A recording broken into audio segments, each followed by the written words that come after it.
Did you hear that?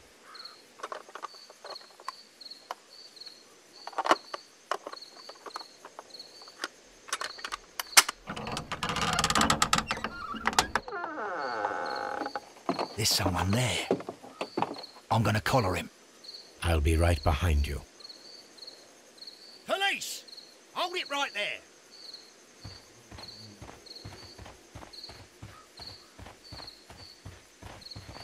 Mr. Holmes?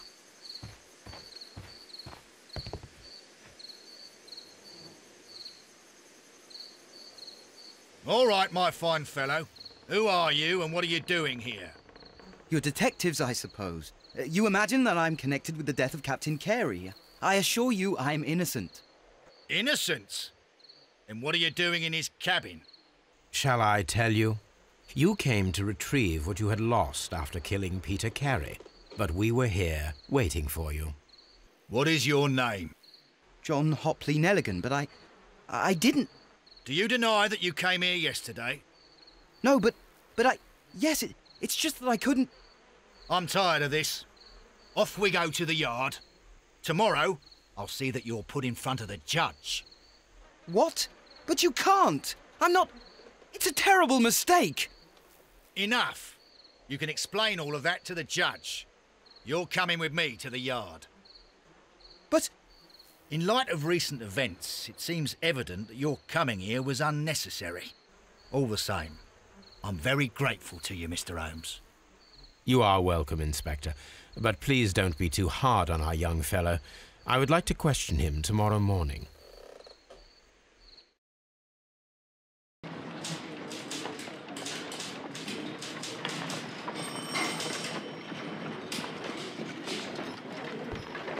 Mr. Holmes?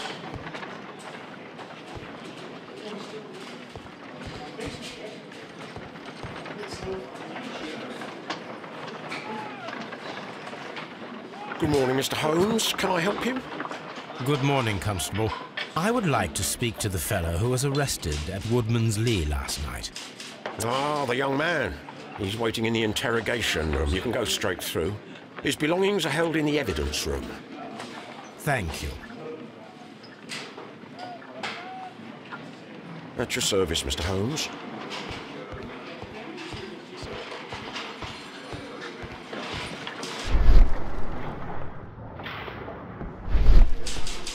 Mr. Holmes?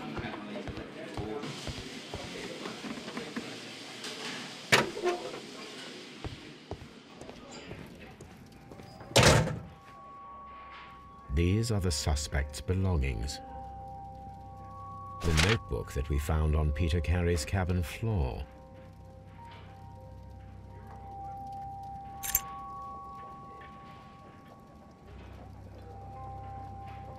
And partner, 1883.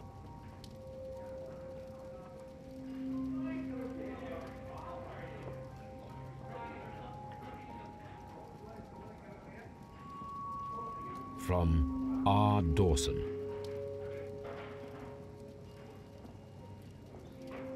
To my friend, Dawson. I've seen this name before. Perhaps my archive holds the answer.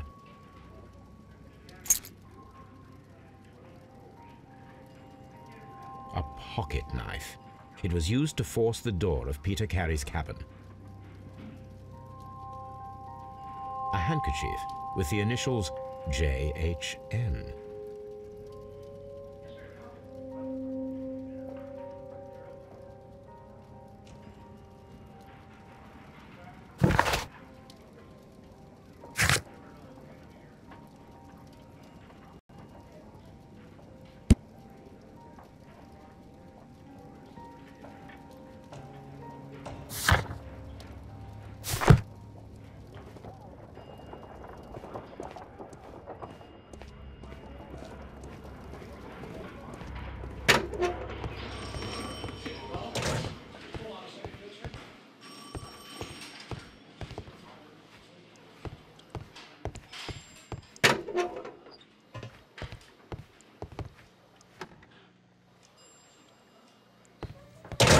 Mr. Holmes?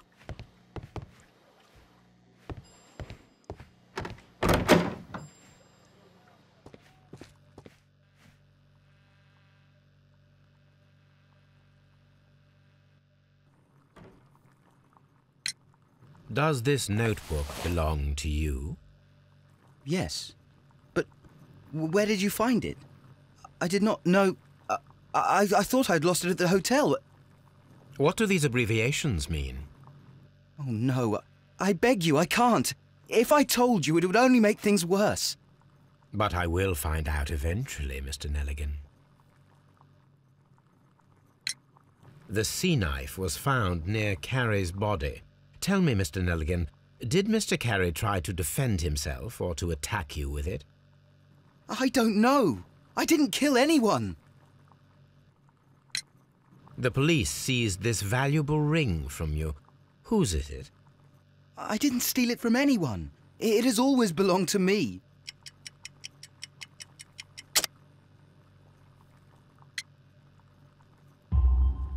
The ring's date of engraving is many years ago.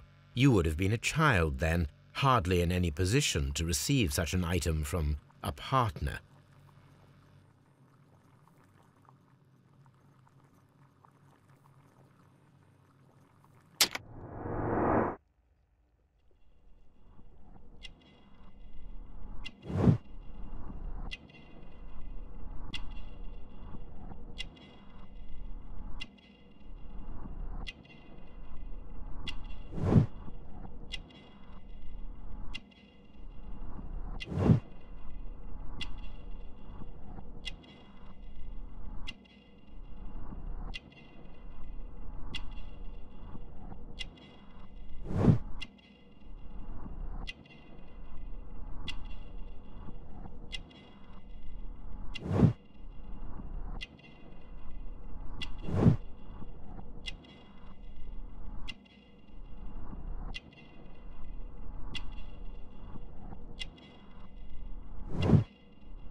So, Mr. Nelligan, who is the true owner of the ring? The ring is mine.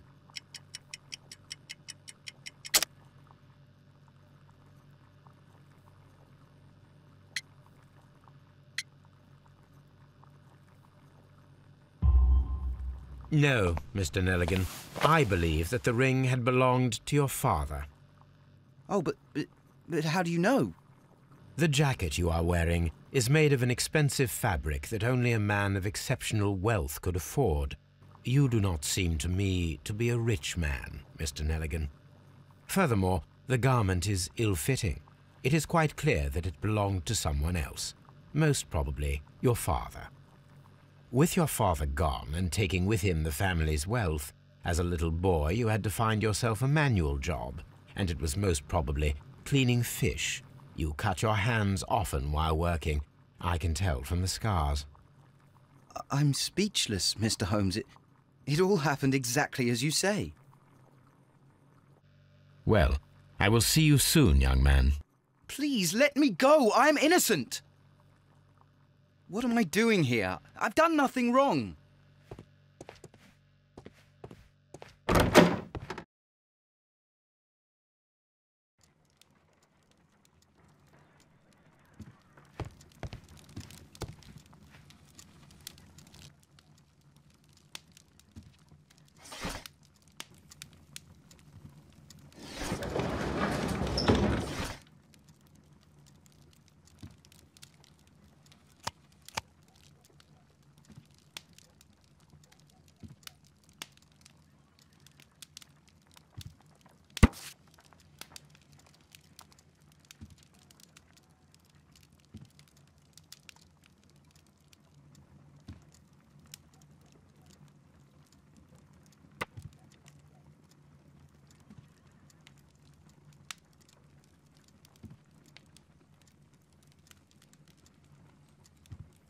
Here it is. Now I begin to understand that young man's story, but I am still unclear as to what connects him with the murder. It is time to ask him.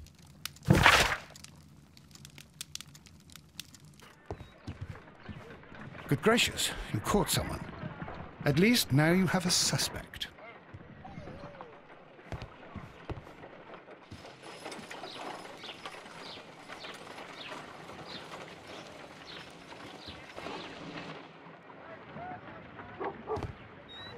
Brave Toby, the best nose in the British Empire.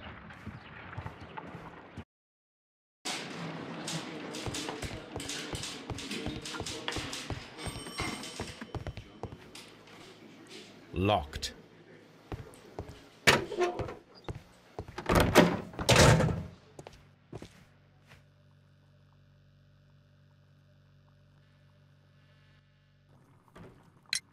I have heard the story of Dawson and Nelligan, the West Country bankers.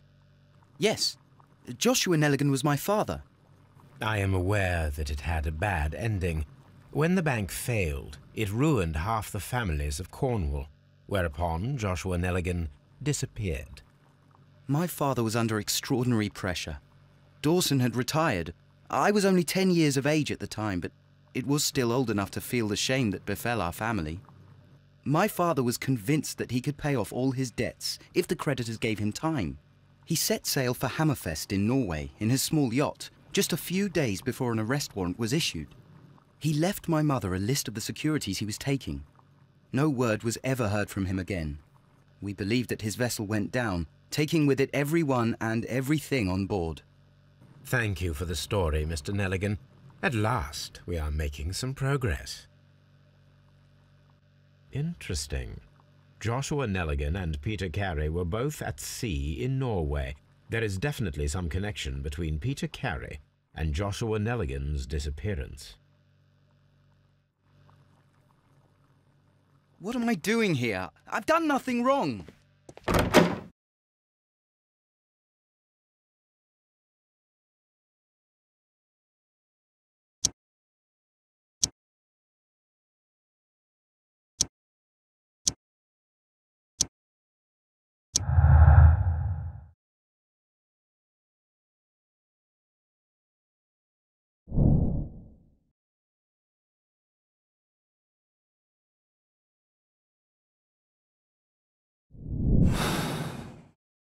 I need to stage a reconstruction. I'm sure that Watson would be happy to oblige.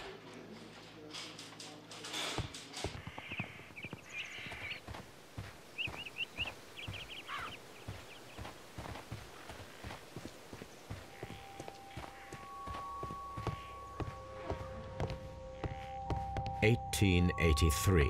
That's the one I need. This is the crew list of the Sea Unicorn.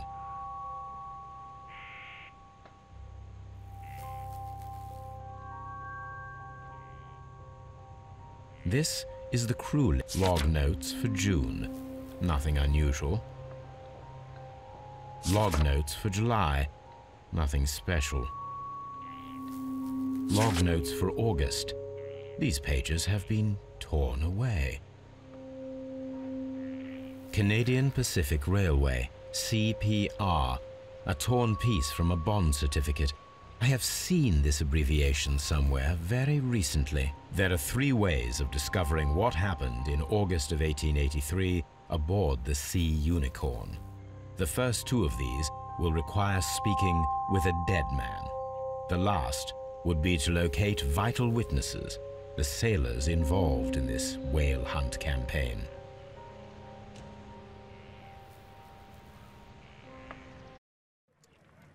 Something new, Watson. I have the list of sailors who were aboard the Sea Unicorn. We shall soon learn what happened to Nelligan's father. I have only to find them.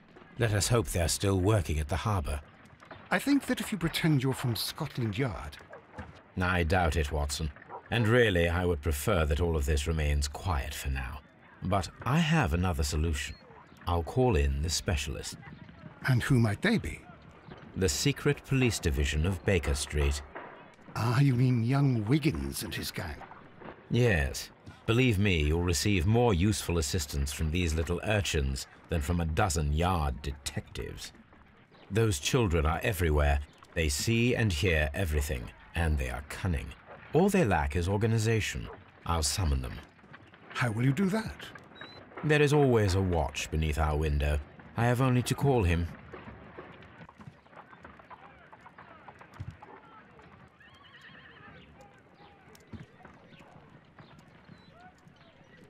A spot of whaling, Watson.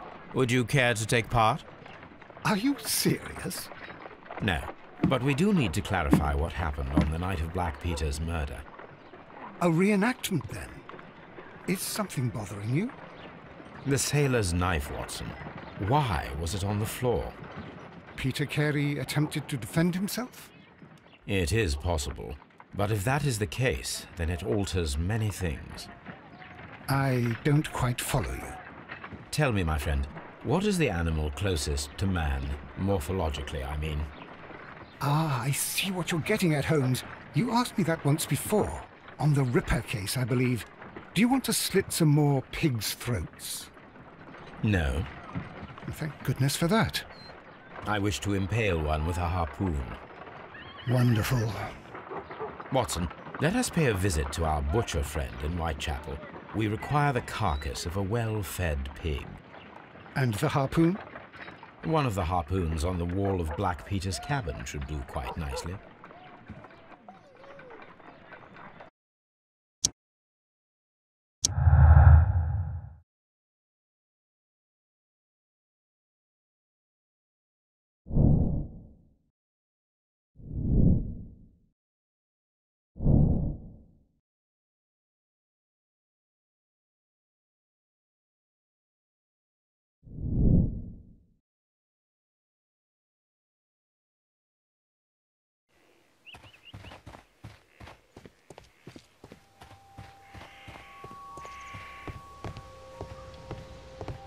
That should do it.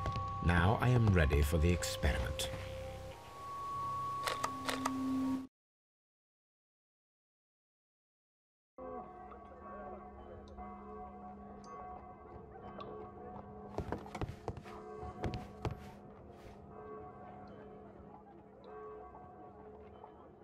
Well, here we are in the preparation room.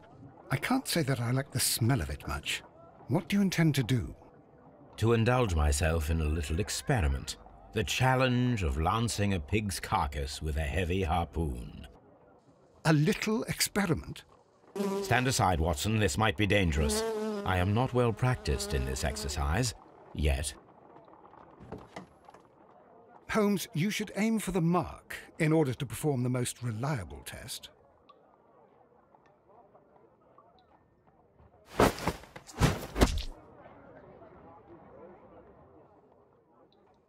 This is the best possible result that I could get. Do you see, Watson? Throwing a harpoon and pinning a man to a wall requires either exceptional strength and training or diabolical luck. If it was luck, then it was a chance in 1,000 that night. Well, yes. Let us leave now. All right. But before we go, I suppose I'll have to pay for all these carcasses you've happily mangled. Very well, but please hurry. Of course.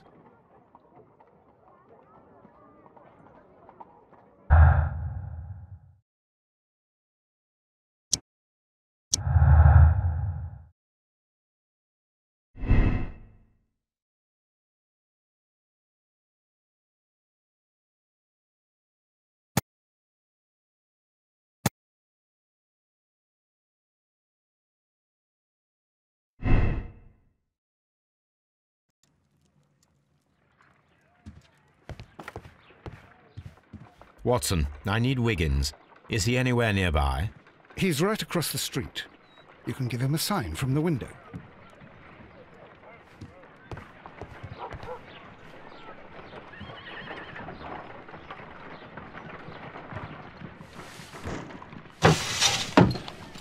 Wiggins, could you come upstairs, please? At your service, Mr. Holmes. Wiggins, I need you to track down certain people for me. I'll give you a list. You can read, can't you? Big Oliver from our gang. He can, because his father is the coachman of a famous lawyer. Fascinating. Here is the list of sailors. Sailors? Easy. Just got to look where the rum and the red lights are.